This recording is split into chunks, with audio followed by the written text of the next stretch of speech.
Now you'll see how the band members of Alice in Chains changed through the years. You'll get to know their ages and life stories in brief. I'll show you how all the musicians of this grunge band looked in their youth and early career and how they look now in 2024. Enjoy watching.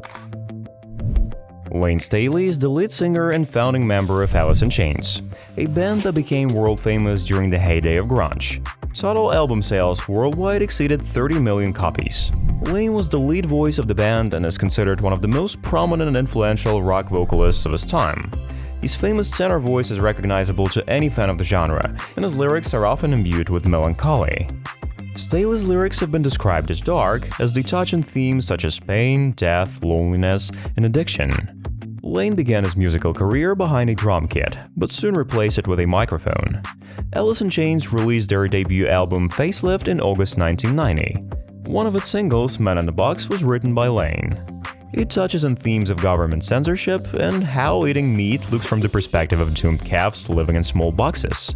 The song became a major hit for the group and earned them their first of 11 Grammy nominations. Facelift was certified twice platinum, surpassing 2 million copies sold in the United States alone. In September 1992, the band released the album Dirt, which became the most successful album of their career.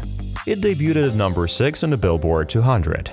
Despite the album's success, the band didn't tour extensively due to Staley's drug addiction problems, which ruined him. The remains of the AIC vocalist didn't find their final resting place in the ground. It's still unclear if his ashes were scattered over the ocean or if they're kept at home of one of his relatives. Subscribe to the channel so you don't miss out new videos on how rock stars changed. Let's move on. Kinney is known for his aggressive style of drumming. He felt a wild passion for music at the age of 3 when was enthusiastically hitting the drums inspired by his musical grandpa. At the age of 9, he was already playing drums in his grandfather's band Cross Cats. As a teenager, Sean became interested in metal music and joined the band Cypress, which also included Mike Starr. In 1987, Kinney became the first and only drummer for Alice in Chains. He also showed his musical talents by playing piano and singing the chorus through a megaphone in the hidden song Love Song from the release Sap. The name came to Sean in a dream, in which he saw the band releasing a mini-album of light acoustic works. 2 years later, AIC delighted fans with the Jar of Flies EP, after which the band took a leave of absence and Kinney focused on treating alcohol addiction. Sean played a role in the band's visuals as well, actively participating in album artwork, t-shirt designs, and stage sets for tours. The idea for the album cover of Black Gives Way to Blue, which features a heart on a black background, was also designed by the drummer.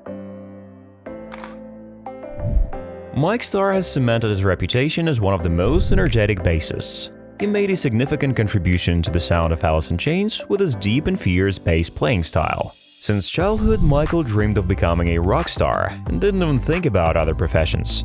Before coming to the bass guitar, he tried singing and playing drums. At the age of 13, he formed the band Cypress with a friend, borrowing the name from the Bible. Starr was also a member of the band Sato and Gypsy Rose. Mike gained widespread fame when was invited to join Alice in Chains. He helped the band to create an unprecedented sound that became characteristic of the early grunge rock period. Starr participated in the recording of the band's first 2 albums, Facelift and Dirt. His bass lines, combined with Layne Staley's powerful vocals and Jerry Cantrell's guitar riffs, became an important part of AIC's sound. But in 1993, due to disagreements and addiction problems, Michael left the band. Despite this, his contributions helped the band reach the world stage and take their place in rock history. In the years that followed, Starr struggled with addiction to drugs while facing arrests for misdemeanors. His struggles with addiction came to light through his participation in the reality TV show Starr Rehab in 2010. Despite this, Mike succumbed to temptation once again and passed away from a drug overdose in 2011.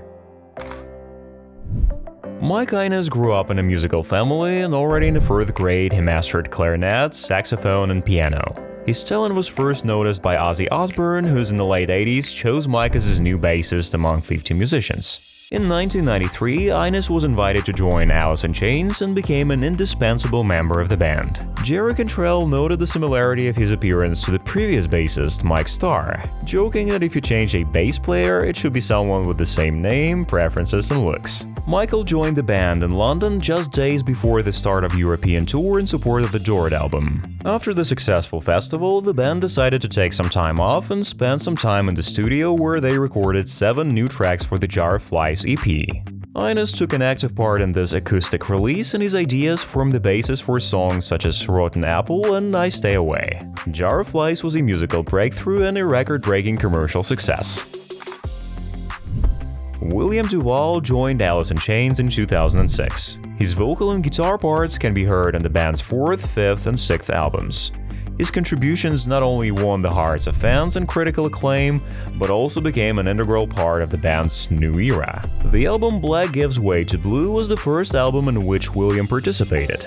This release continued the band's tradition and was well received by fans and critics. It marked an important milestone in AAC's history and proved their ability to continue creating high-quality music even after difficult lineup changes. DuVall has also earned recognition through his involvement in other projects. He played in the bands Neon Christ, No Walls, Mad Fly, and many others. In them, he showed his talent and gained experience that later helped him become a key figure in the music scene.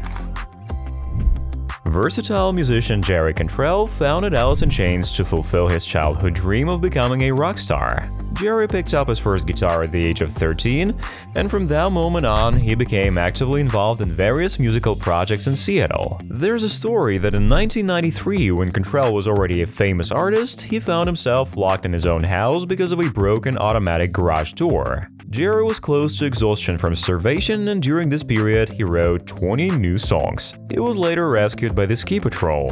After a series of platinum albums with Alice in Chains, Cantrell ventured into a solo career. His first album, 98's Boggy Depot, was a mix of grunge, rock, and country. During the recording of Degradation Trip, Jerry, in a familiar pattern, deliberately locked himself at home and focused entirely on creating. The double album was released in 2002 and contained 25 powerful emotional alternative metal songs. Regarding this release, Cantrell noted that about 50 guitars were used in the studio during its creation. This way, he strived for individual approach to each composition without templates. In addition, Jerry played guitar and keyboards in Ozzy Osbourne's band, even appearing in music videos for his songs. Cantrell is an important part of Alice in Chains. His creative contributions to the band include writing the music for most of the songs, creating the lyrics, and performing vocals. After the band's revival in 2005, Jerry took over as lead vocalist, continuing to maintain the band's distinctive sound and style. Watch these videos to see more fascinating transformations of your favorite music stars. See you in the next video.